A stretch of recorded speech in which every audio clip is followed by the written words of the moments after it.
Preparing yourself for a soccer season is a year-round process. From January through May, your training should be of moderate intensity, and you should aim to perfect your technique in areas such as acceleration, top speed, lateral movement, and overall body rhythm. This can be accomplished by focusing on an individual Speed City product for 3 to 4 weeks, and then switching to a new product for 3 to 4 weeks. When you hit the months of June and July, it's time to kick your training into high gear. This is when you use Speed City's SAQ Attack training routine. This 3-day-a-week, 6-week routine will be the most intense training cycle of the entire year and will address every skill you need to become a successful soccer player.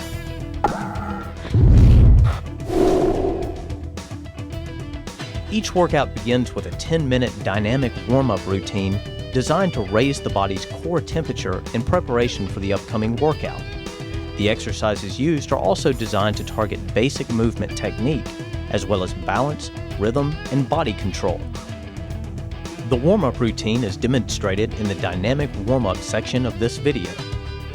Monday's routine targets linear speed. Here you will find drills that teach acceleration and top speed sprint mechanics. The goal of Monday workouts is to develop blazing straightaway speed.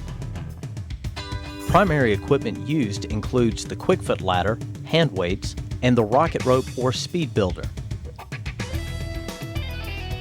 Wednesday's workouts target jumping skills. Most of the exercises on this day will involve weighted or resisted jumps and throws.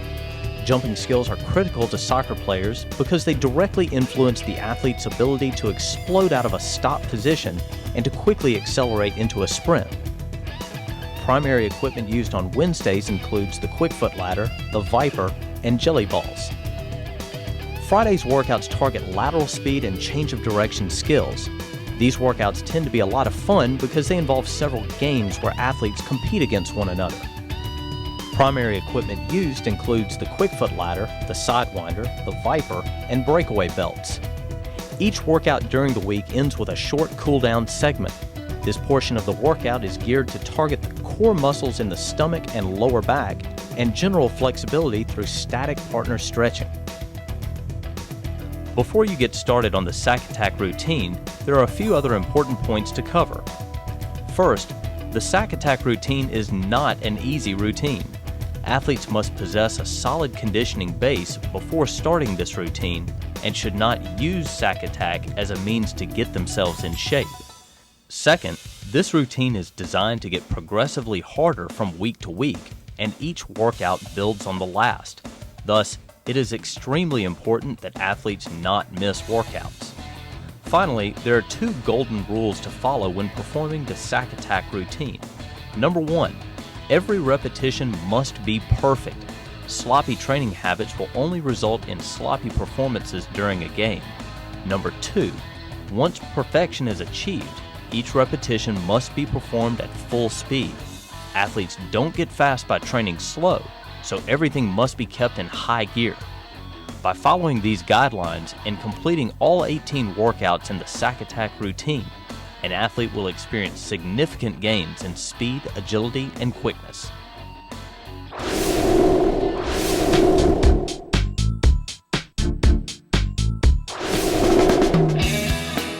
The Viper is an outstanding training aid, but it is also one that requires athletes and coaches to practice certain safety precautions at all times. First, under no circumstances is the Viper designed for horseplay. Many of the drills conducted with the Viper involve stretching the 8-foot flexicord. The tension that is placed on the Viper's flexicord is capable of numerous unique training benefits, but it is also capable of causing injury if misused. Coaches and athletes using the Viper must understand that they are engaged in serious training and not casual play. Second, the Viper's flexicord is 8 feet long and is designed to be stretched to a maximum distance of 20 feet. Overstretching the flexicord could cause the flexicord to rupture or could cause components of the belt or handle attachment to break due to excess force. To avoid unintentional overstretching, cones marking the maximum stretch limit should be used at all times. It should be noted that some Viper drills cover more than 20 feet, but in such circumstances, the anchor athlete is moving with the athlete being trained so that separation is never more than 20 feet. The Viper's FlexiCord is designed to be attached to the padded Viper waist belt and/or the Viper handle strap. No other devices should be used to secure either end of the FlexiCord. When attaching the FlexiCord to the waist belt, only one end of the FlexiCord should be attached to any of the individual metal rings at one time. Both ends of the FlexiCord may be secured to separate metal rings at the same time, but not to the same metal ring at one time. Athletes and coaches should inspect the attachment points on the waist belt before each use for signs of wear or damage. If either is discovered, the belt should not be used. When only one end of the FlexiCord is attached to the Viper's waist belt, the other end must be secured to the Viper's attachment handle. This handle may be wrapped around a sturdy stationary object like a goalpost, worn around the waist of a second athlete, or held in the hand of a second athlete. When this third method is used, the athlete should insert his or her hand through the handle's loop and then firmly grasp the strap. Athletes wearing the Viper's waist belt must be conscious of how they connect the front buckle. The male end of the buckle should be inserted straight into the female end so that both teeth on the male end click into place. If the athlete does not connect the buckle properly, only one of the teeth will click into place and may cause the buckle to come unfastened during use.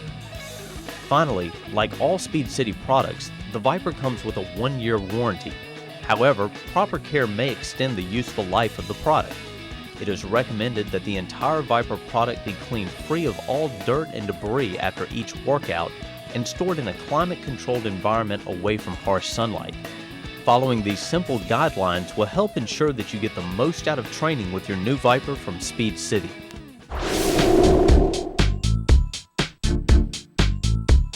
When performing ankle flips, the athlete will keep a straight line from their heels to the top of their head. The athlete's knees stay locked, and the only thing that touches the ground is the ball of their foot. A slight forward lean and a quick flick of the ankle are all that propel the body forward. This motion is designed to make the athlete more keenly aware of the placement of their body weight on the front of their foot and of the proper positioning of keeping the toe pulled towards the shin. To loosen the upper body, athletes will perform arm circles. In this exercise, the athlete will circle their arms from front to back, flexing all the muscles in the upper body and trying to keep their elbows together as long as possible. Athletes should progress forward slowly enough to complete about 4 to 5 circles in a 10-yard distance. Athletes should remain on the front of their feet and bounce through the entire movement rather than walk. When performing shin grabs, an athlete should maintain an upright posture, grab their shin, and pull it deep into their chest. Pulling the body into this position and then holding the position for a second requires tremendous flexibility and body control. As athletes hold this position, they should also aim to support all of their weight on the front of their foot and not on their heel. After pausing at the top of the motion, the athlete will release their leg, step forward with it, and then repeat with the other leg. Russian walks target hamstring flexibility. Athletes should keep their legs straight at all times during this drill. As one leg kicks straight in front of the body, the other leg should also remain straight, and the athlete should maintain an upright posture. The athlete should aim to kick as high as possible, but not at the expense of bending the knee. When the leg is fully extended in front of the body, the athlete will reach out and touch their toes with the opposite hand. As athletes become more comfortable with this motion, they can turn it into a skip as shown here. A-skips focus on rhythm and correct sprint angles. Key points to a successful A-skip include an upright posture, 90-degree bends at the elbows, thighs brought parallel with the ground, and toes pulled towards the shins. It is important that an athlete be able to smoothly perform the rhythmic motion of A-skips because it mimics much of the positioning needed for high-speed, efficient sprinting. Over and under the fence is an exercise designed to loosen the hips and groin for lateral movement and change of direction speed. This exercise is performed by first stepping laterally over an imaginary fence with both legs and then sliding under another imaginary fence. Note that the athlete's feet never cross at any point during this drill. As athletes step over the imaginary fence, they aim to step as high as possible, thus striving for maximum range of motion in the hips. Similarly, As the athlete slides under the imaginary fence, they should step as wide as possible and sink as low as possible to fully stretch the groins and hamstring. The backwards open hip skip focuses on rhythm and aims to loosen the hips and groin. Here the athlete will lift their thigh parallel to the ground in front of their body, then rotate it open as they step backwards. As the athlete steps backwards, they should imagine that they are stepping over a small hurdle. As with all speed training exercises, athletes should keep all of their weight on the front of their foot and keep their heels off the ground.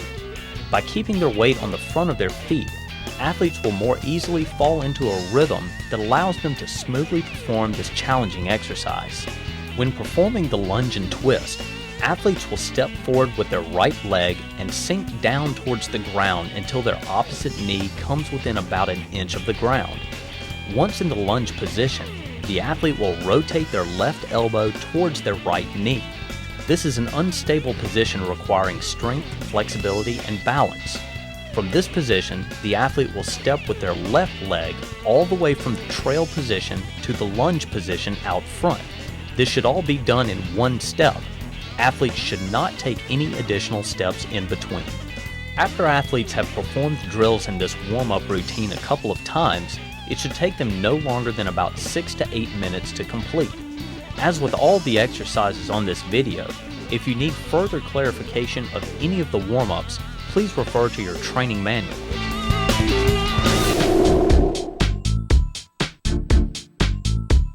The most basic quick foot ladder exercise is called 1-foot runs. This drill simply involves running through the ladder and placing one foot in each hole. The key is to keep the upper and lower body in sync with one another. As the right foot steps forward, the right elbow fires backwards, and vice versa. It is of utmost importance for the athlete to perfectly place each of their steps as they move through the ladder. Perfection is the number one goal, with speed being the number 2 goal. Many exercises on the quick foot ladder can also be performed while holding hand weights or while being resisted by the Viper. Both of these techniques serve to increase the level of difficulty of the drill and should be mixed into your daily workout plans. 2-foot ladder runs are performed exactly the same way as 1-foot ladder runs, except that both feet step in each hole. This requires shorter, quicker motions and more body control. Athletes must still fight to keep their upper and lower bodies in rhythm. The tendency will be for athletes to accelerate forward and to miss holes in the ladder. However, athletes must avoid this by focusing on the correct pattern, driving their elbows backwards, and forcing their feet to quickly pop off the ground. Break runs combine the motions of 1-foot runs and 2-foot runs on the quick foot ladder. As with the motions it combines, the key to this motion is to maintain perfect rhythm between the upper and lower body during the full repetition. Break runs are performed using 1-foot runs through the first half of the ladder, and then quickly and smoothly shifting to the motions of 2-foot runs for the second half. The challenge here is for the athlete to channel all the forward momentum they build up while performing 1-foot runs into their feet when they switch to 2-foot runs. This is a tricky transition and requires supreme body control. The Icky Shuffle is one of the best drills that can be performed on the quick foot ladder. This drill focuses solely on rhythm and rapid-fire foot contacts. The Icky Shuffle involves placing both feet inside the ladder and one foot on either side. While it is possible to generate blistering foot speed on this exercise, you must be patient enough to learn the correct foot pattern before you step on the gas. There is a direct correlation between an athlete's sprint speed and the rate of turnover in their upper body. In short, the faster an athlete can move their elbows, the faster they are going to run. Athletes can isolate this skill by performing hand weight drops in place. When performing this exercise, the athlete will simply hold a buckshot weight in each hand, position their feet shoulder width apart, and set themselves in a comfortable crouched position. The athlete will then quickly perform the same motion with their arms as they use during a sprint. Arms should be locked at a 90-degree bend. The hands should move from roughly the hip pocket up to no higher than the nose, and the primary focus should be on the force of the elbow firing backwards. As soon as the athlete has performed 8 to 12 full-speed repetitions on each arm, they will drop the hand weights and immediately perform an equal number of free repetitions. Running hand weight drops are unmatched in developing a powerful upper body for the acceleration portion of your sprint. When performing this exercise, the athlete will grip a pair of hand weights. The athlete will then perform a full-speed sprint for the given distance and drop the hand weights at the halfway point of the sprint. When the athlete drops the hand weights, their upper body should fire faster, causing a turbo boost in speed for the second half of the sprint. The key is to maintain form and body control during this quick transition from a resisted to free upper body. Just like in other phases of a sprint, resistance can be used to train top speed as well. Because of the nature of top speed sprinting, a lighter resistance is needed, and the absolute best tool for this type of resistance is a parachute. A parachute allows the athlete to relax and maintain the upright posture associated with top speed sprinting. Athletes will typically perform parachute sprints in distances of 50 to 100 yards. The athlete should smoothly accelerate up to about 3/4 speed and then concentrate on maintaining that speed for the duration of the repetition. Athletes will accomplish this by relaxing as they run, maintaining their posture, lifting their knees up to waist level, and concentrating on the clawing motion used to pull themselves forward. The light resistance employed by the parachute is just enough to help athletes strengthen these critical top speed motions. The dead leg drill helps an athlete develop the unique clawing motion needed to succeed during top speed sprinting. The exercise is set up by arranging mini or micro hurdles in a straight line with about 1 to 2 feet of separation. The athlete will perform one full repetition focusing on the right leg and then one full repetition focusing on the left leg. During this drill, the athlete will keep the leg outside the hurdles in a dead position where the knee is locked. This leg should act as the trail leg and should always fall behind the athlete's body. The leg inside the hurdles will act as the lead leg and will step over each hurdle by raising up to a position where the thigh is parallel to the ground, the knee is bent at a 90-degree angle, and the toe is cocked towards the shin. This leg is then returned to the ground by clawing downward and pulling the athlete forward. The athlete should maintain an upright posture and let their arms fall into rhythm with the rest of their body as they move through the hurdles. The hurdle progression exercise helps athletes learn to naturally increase the length of their stride without sacrificing stride frequency. This drill is conducted in 3 phases and begins by arranging 10 hurdles in a straight line with one walking stride of separation between each. The athlete will run through the hurdles, placing both feet in each hole. The athlete will lead over each hurdle with the same leg through the entire repetition. Athletes should maintain a relaxed, upright posture and use short, quick strides in this first level of the hurdle progression. As athletes move to level 2 of this drill, the idea will be to increase the length of their strides without sacrificing quickness. In level 2 of the hurdle progression exercise, the last 6 hurdles are adjusted to double their original spacing, or a distance equal to 2 of the athlete's walking strides. The athlete runs through the hurdles just the same as before, except that they must make a transition from short, quick strides in the first 3 holds to medium-length quick strides in the final holds. Just as before, the athlete must lead through the entire progression with the same leg. In the third and final level of this exercise, the final 3 hurdles have been adjusted to double their spacing from level 2. The spacing of these hurdles is now equal to 4 of the athlete's walking strides. As the athlete runs through this hurdle configuration, they will first encounter 3 small holes, followed by 3 medium holes, followed by 3 long holes. The gradual increase in stride length mimics the stride pattern an athlete will use when they sprint from a stop position towards top speed. The +4 stride checker is a device designed to mimic the stride pattern an athlete uses while sprinting distances of 40 yards or more. Each mark on the +4 stride checker increases 4 inches in length from the last. Using this device will help athletes become more comfortable with the relationship between stride length and stride frequency. When using the stride checker, the athlete's goal is to sprint as quickly as possible while making their steps match the marks on the ground. A perfect repetition on the +4 stride checker would involve the athlete hitting every mark and then shooting out the end of the stride checker at full speed. The athlete should maintain an upright posture throughout the sprint, and each of their steps should strike the ground directly under their hips rather than in front of their hips. Athletes should concentrate on propelling themselves through the sprint by driving their knees up to approximately waist level and hammering their elbows backwards. Tag sprints are an excellent drill for developing acceleration skills. They are also extremely fun and can be performed in dozens of variations. Each version of tag sprints involves one athlete sprinting to cross a designated finish line before a trailing athlete can tag them on the back. Tag sprints begin by separating two athletes by a given distance, so the lead athlete has a head start. However, the lead athlete is required to start from a position that is more difficult than the one used by the trail athlete.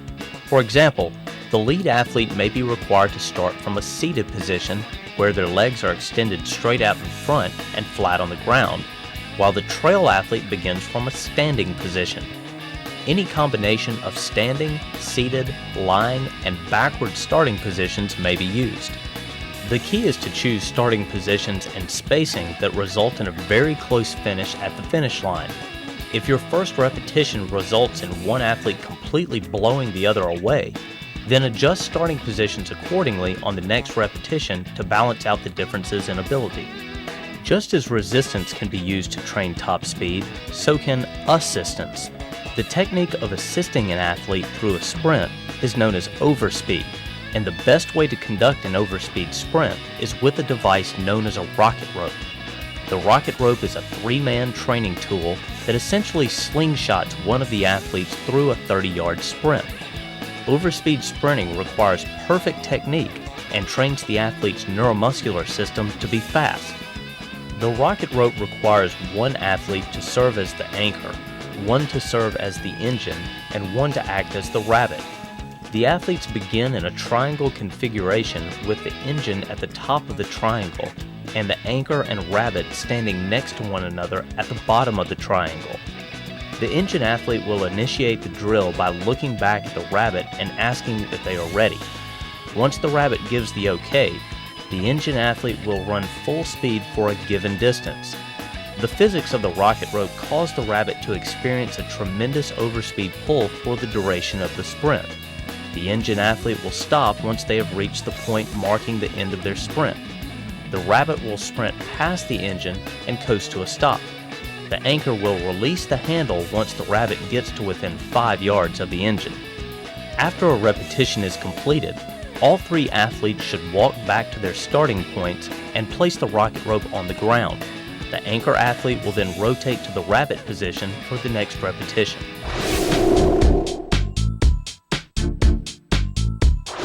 A simple and effective hopping exercise on the quick-foot ladder is hopscotch. Hopscotch is performed by placing both feet in the first hole and then hopping forward to the second hole and placing the feet outside the ladder on either side. This motion is then repeated for the full length of the ladder. The idea is to stay low and quick while keeping all of the body's weight on the front of the foot. Like many other ladder drills, this is one that can also be performed by using the resistance or assistance of the Viper. When performing straddle hops, athletes will place one foot in the first hole and one foot outside the first hole. Athletes' feet should be slightly wider than shoulder width apart. In a quick hopping motion, athletes will move to the second hole and reverse the position of their feet. The goal is to maintain a wide base position and to minimize the time spent on the ground. This drill is unmatched in quickly teaching an athlete the proper body positioning necessary for producing a smothering defensive performance. Straddle hops are yet another example of a quick-foot ladder drill that can be performed backwards or with the resistance of a Viper. Another quick-foot ladder drill that will prepare an athlete for a power day workout is jump cuts. The athlete will start by placing both feet in the first hole and then hopping out beside the second hole. This pattern is then repeated for the full length of the ladder. As the athlete performs this exercise, they should concentrate on keeping their feet together and having them strike the ground at the exact same time. Athletes should keep a slight bend in their knees and their weight on the front of their feet to achieve maximum speeds. One of the more difficult hopping drills that can be performed on the quick-foot ladder is the crazy climber. This exercise is excellent for loosening an athlete's hips and torso, as well as for developing smooth total body rhythm. Athletes should keep their weight on the front of their feet and quickly pop off the ground with each contact. For an illustration of the crazy climber's foot pattern, please refer to the SAQ Attack training manual. One of the most simple and effective exercises for developing explosive power necessary for sprinting is frog leaps. Frog leaps simply involve performing a given number of leaps over a maximum distance. The time spent on the ground should be minimized, and the athlete should pick up momentum with each jump. Athletes should focus on coordinating the forward thrust of the hips and hands with each leap. It is helpful to mark the landing point of the final jump so the athlete will have a goal to beat with each successive set. To help build explosive single-leg power, athletes will perform bounding. Like frog leaps, bounding involves performing a given number of bounds over a maximum distance. With each bound, the athlete will power off the ground with one leg, glide in the air as long as possible, and then land on the opposite leg. Russian leaps is a resisted jumping exercise that will help athletes develop an explosive start to any sprint. This exercise is conducted by having a training partner anchor the viper's flexicord to the ground with their foot. As the athlete is resisted towards the ground, they will perform a quick set of jumps for maximum height. As soon as the athlete completes the resisted jumps, they will immediately remove the viper belt and perform an equal number of free jumps. Russian skips are set up the same way as Russian leaps, but rather than performing resisted leaps, athletes will be resisted through the motions of A skips, just like they performed during the warm-up routine. Each skip should be quick and precise, and should be powerful enough that the athlete completely separates from the ground with each explosive push. Just as when performing A skips, athletes should concentrate on driving their elbows backwards and their knees upward to approximately waist level. After the athlete has performed the required number of resisted skips, they will remove the viper's belt and immediately perform a free sprint. The exact distance of this sprint will be indicated in the daily workout plans in the SAQ Attack training manual. Let-goes are similar to running hand weight drops, except that the athlete's entire body is resisted instead of just their upper body. When performing this exercise, athletes will use the padded Viper waist belt and the handle attachment.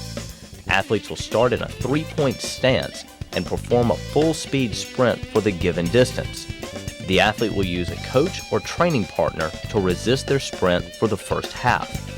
At the halfway point of the sprint, the coach or training partner will release the handle and allow the athlete to sprint unimpeded for the second half. The athlete should react to, rather than anticipate, the release of the handle.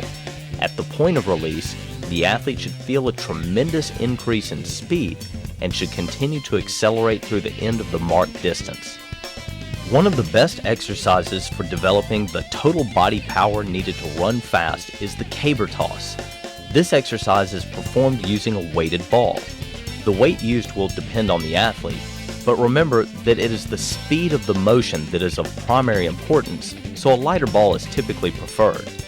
The athlete will start with the ball extended above their head and their feet slightly wider than shoulder width. The athlete will let the weight of the ball swing down and back until it pulls them into a crouched, loaded position. At the moment the ball reaches the bottom of the swing, the athlete will immediately hit the ignition switch, actively reverse the motion of the ball, and launch it directly above their head. The goal is to throw the ball straight up in the air as high as possible. As soon as the ball hits the ground, the athlete will catch it, reload, and throw again. The heave and retrieve exercise combines an explosive throw with a quick sprint. For this drill, the athlete will use a weighted ball. The athlete will place the ball directly under their chin and begin in a coiled up crouched position. The athlete will initiate the throw by forcefully leaping forward and simultaneously bench pressing the ball off their chest. As soon as the athlete's feet return to the ground, they will sprint after the ball, reload, and perform the rest of their throws. Not only is this drill great for developing explosive speed, but it's also a great conditioning exercise. This drill is typically placed towards the end of workouts because it's likely to burn up any remaining gas that may be left in the athlete's tank. The reverse caber toss is a combination of the caber toss and the heave and retrieve drills. The athlete will go through the exact same motions used in the caber toss, except that at the point of release, the athlete will continue to thrust his hips forward, arch his back, and throw the ball as high and as far backwards as possible. After the ball has been released, the athlete will then take a quick drop step, turn towards the ball, and sprint after it. Athletes should only graduate to the reverse caber toss after they have mastered the motions of the regular caber toss. Remember, the speed of motion is of primary importance, so the weight of the ball can be relatively light. This exercise is performed with the athlete holding a weighted jelly ball and lying on his back. The two main variations of this drill involve the athlete throwing the ball from the waist to over the head, or from over the head and then towards the feet. In both cases, after the ball is thrown, the athlete will explode off the ground and sprint after the ball. The idea here is to have the athlete generate as much force as possible from the torso and midsection during the throw, and then be able to quickly recover from the task of the throw and transition into a short sprint. The lateral run is much like the 2-foot runs performed on the linear workout days, except that the athlete is moving sideways. The front foot always steps in first, and the back foot always trails. Since this drill involves a lateral motion, athletes must be sure to perform equal repetitions to both the right and the left. Like with other ladder drills, it is important to start the foot pattern slow and then gradually increase the speed. The buzzsaw is a great exercise for lateral and change of direction speed. The pattern of this drill has the athlete step into the first hole of the ladder with his lead foot and then step into the same square with his trail foot. The athlete then quickly steps back out with his lead foot and then with the trail foot. The athlete moves laterally and repeats the pattern on the next hole. Because this is an exercise that involves lateral movement, equal repetitions must be performed to both the left and the right. The double-step Icky Shuffle is performed the same way as the regular Icky Shuffle from the linear speed day workouts, except for one variation. Athletes will begin by stepping laterally into the ladder with both feet. Then, rather than stepping out to the side with only one foot, athletes will step out with both feet. This one simple additional step is enough to confuse even the most skilled athletes.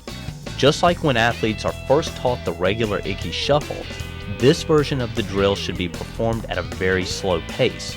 Refer to your SAQ training manual for a diagram of the foot pattern used for this drill. When performing the trail whip on the quick foot ladder, one foot will always stay inside the ladder, while the other will always stay outside the ladder.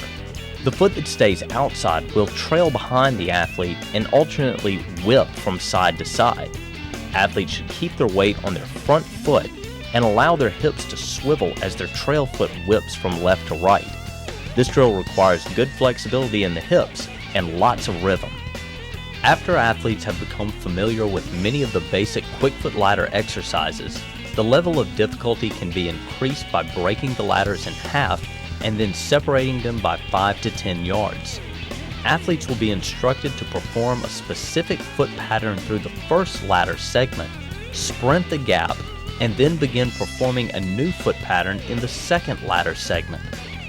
A further variation on this training technique is to place a cone on either side of the gap and instruct the athlete to sprint around one of the cones when transitioning from one ladder segment to the next.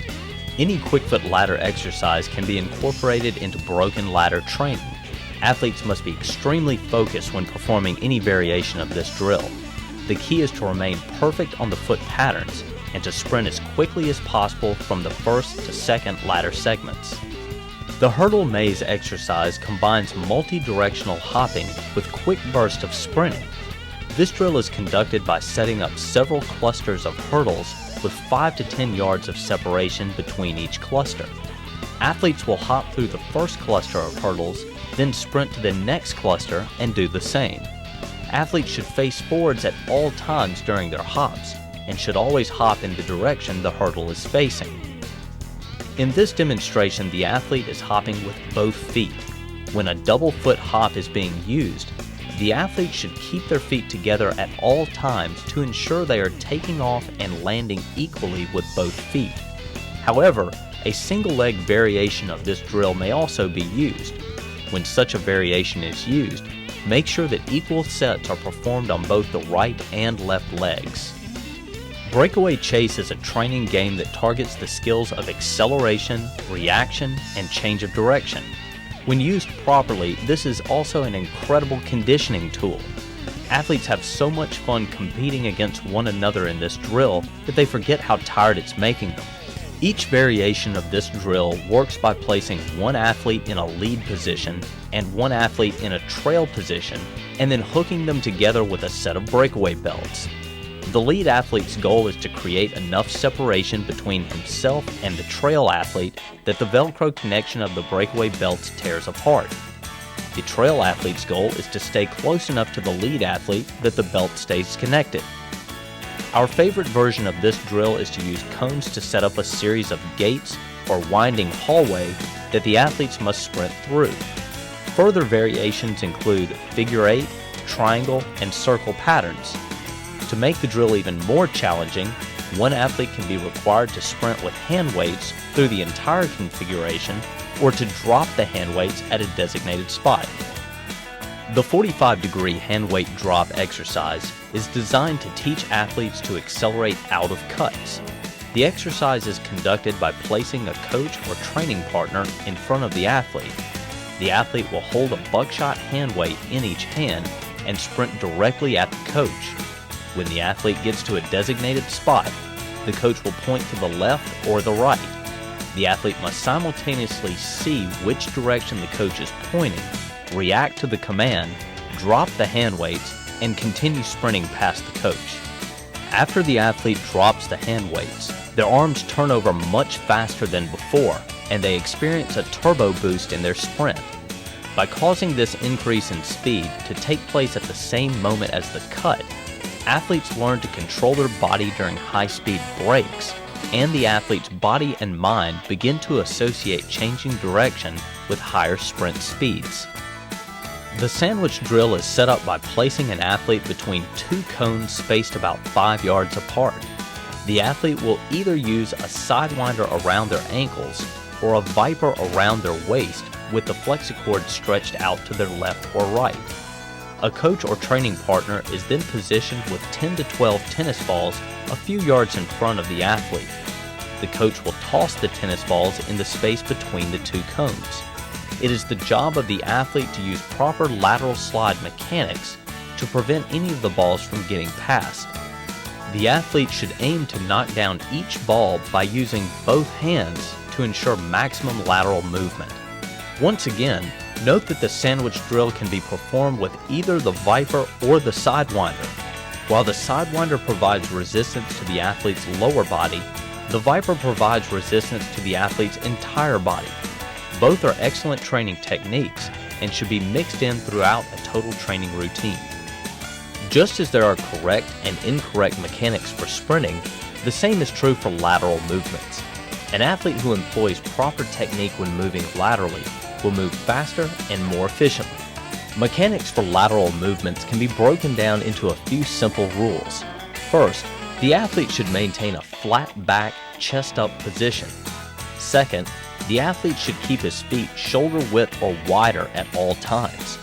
The athlete will use his back leg like a piston that pushes him forward, while he will use his lead leg like a claw that pulls him forward. The positioning of the feet at shoulder width or wider at all times should be repeatedly emphasized to athletes. If an athlete gets caught with their feet right next to one another, then they should immediately be made aware of their mistake. W slides with a sidewinder address lateral slide technique and change of direction skills while applying lower body resistance. This drill involves setting up 5 to 7 cones in a W configuration, with cones spaced about 3 to 5 yards apart. Athletes should keep their backs flat, chest up, feet shoulder width apart, and apply sound lateral slide mechanics as they move through the W configuration of cones. It should be the athlete's goal to slide as quickly as possible to and from the cones. Change of direction at each cone should be smooth and quick. Athletes should be constantly reminded that proper lateral technique requires their feet to stay slightly wider than shoulder width apart at all times.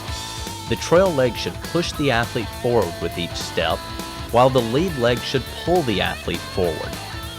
Athletes using proper technique should never find themselves with their feet crossed over or positioned inside the shoulders. Stabs may be performed forwards or backwards and focus on first step positioning and quickness. Regardless of what direction they are being performed in, stabs involve the use of a sidewinder and alternating 45-degree steps. Athletes should open their hips and step backwards at a 45-degree angle. The step should be quick and explosive. The athlete then pivots off that foot and opens their hips in the other direction and performs the same motion with their opposite foot. The motions of this drill are designed to mimic the initial steps an athlete takes when defending against another player. Remember, using the same basic techniques, this drill can be performed forwards or backwards. Lateral let-goes involve the use of the padded Viper waist belt and the Viper handle attachment. A training partner will be used in this drill to provide the resistance. Here the handle and the training partner are placed to the left of the athlete. The athlete will move laterally to his right by pushing with his left leg and alternately pulling with his right leg. The resistance provided should be heavy enough so the athlete knows it is there, but light enough so that he may use proper slide mechanics. At the mark of the first cone, the partner will let go of the handle. The athlete must sense the release, then quickly snap his hips around and perform a linear sprint. At the end of workouts, athletes will go through a short period of cooling down. During this period, athletes will address areas of core strength and flexibility. Core strength drills target the muscles in the stomach and lower back. These muscles play a major role in any motion that requires total body explosion. The flexibility section is placed at the end of workouts because this is when the body is completely warmed up and loose and thus most receptive to gains in flexibility. The first exercise an athlete may choose to perform for their core strength is the dead horse crunch. This exercise targets the abdominal muscles. Athletes simply lie on their backs, extend their arms and legs straight up in the air, and reach up towards their toes. The dead horse crunch can be performed in sets of 25 to 100 repetitions. To increase the difficulty of this exercise, a weighted ball may be added. Catapult throws also address the abdominal muscles, but in a much more explosive manner. This exercise is performed with a partner and a weighted ball. The athlete will begin by holding the ball above their head and will keep their arms in a locked position. As the athlete goes through the motions of a sit-up, they will release the ball at the top of the sit-up and throw it at their partner's head. The partner will catch the ball and toss it back just above the head of the athlete as they return to the bottom of the sit-up. We recommend doing catapult throws in sets of 10 to 25 repetitions. Performing leg throws is another great way to address abdominal strength. As the athlete lies on their back, they will brace themselves by holding their partner's ankles. The athlete should keep their legs locked and raise them straight up in the air. The partner will grab the athlete's ankles and forcefully throw them towards the ground. As the athlete becomes more proficient with this exercise, they may have their partner throw their legs randomly to the middle, left, and right as shown here. Equally as important as having strong, explosive abdominal muscles is having a strong, explosive lower back. One exercise we use to target this area is the seal catch. When performing this exercise, the athlete will lie face down with their partner kneeling 3 feet in front of them with a weighted ball. As the partner tosses the ball just above the athlete's head, the athlete will use the muscles in their lower back to raise up, catch the ball, and immediately toss it back to their partner. Seal catches can be performed in sets of 6 to 12 repetitions. After an athlete has strengthened their lower back by performing seal catches, they may then proceed to seal throws. Seal throws again involve the use of a weighted ball. Here the athlete will lay flat on their stomach, hold the ball in front of their head, and throw the ball as high and as far behind them as possible without bending their arms. The athlete's upper body and feet will leave the ground during the throw, and the muscles in their lower back will quickly contract to execute the throw. This drill can be stressful on the lower back, so a lighter ball should be used. To end each workout, athletes will perform 5 to 10 minutes of stretching. An excellent way to enhance post-workout stretching is to perform the 4 partner stretches we will demonstrate here. The idea is to take advantage of the natural looseness the body experiences at the end of workouts by using a coach or training partner to push the athlete through a wider range of motions than they are capable of performing on their own. In all of the stretches, the athlete will lie on their back. First, the partner or coach will place their chest on the athlete's foot and push the athlete's knee towards their chin. As soon as the athlete has reached their comfortable limit, they will say stop, and the partner will hold this position for 10 seconds. In the next stretch, the athlete will extend their legs straight up in the air and lock their knee. The partner will stretch the athlete's hamstring by pushing back on their leg. Again, the athlete must say stop when they have reached their maximum stretch position. The athlete must communicate when they reach their limit so the partner does not unintentionally overstretch them. After holding stretch number 2 for 10 seconds, the partner will then push the athlete's knee towards their armpit. The athlete's thigh should end up roughly parallel to the ground, and their lower leg should end up roughly perpendicular to the ground. As with other partner stretches, the athlete should relax and allow their body to stretch through a full range of motion. In the final stretch, the athlete will rotate their leg across their body. The partner will press down on the athlete's thigh while holding their opposite shoulder to the ground. The athlete will find it helpful to exhale all of their breath when performing this stretch. By properly stretching at the end of each workout, athletes will prevent soreness and potential injury, as well as increase flexibility, thus increasing movement speeds. In this video, we have demonstrated all the drills you will use with your athletes to develop explosive team speed. In the SAQ Attack Training Manual, you will find a detailed plan for a 3-day-a-week, 6-week training routine. The manual provides you with photos, charts, and setup diagrams for each of your daily workouts and further information on each of the drills you have seen on this video. If you carefully implement this training system with your team, you will create an army of lightning-fast players capable of wreaking havoc on your opponents at every point of the competition. Good luck with your training, and please contact us at Speed City if we can be of further assistance to you.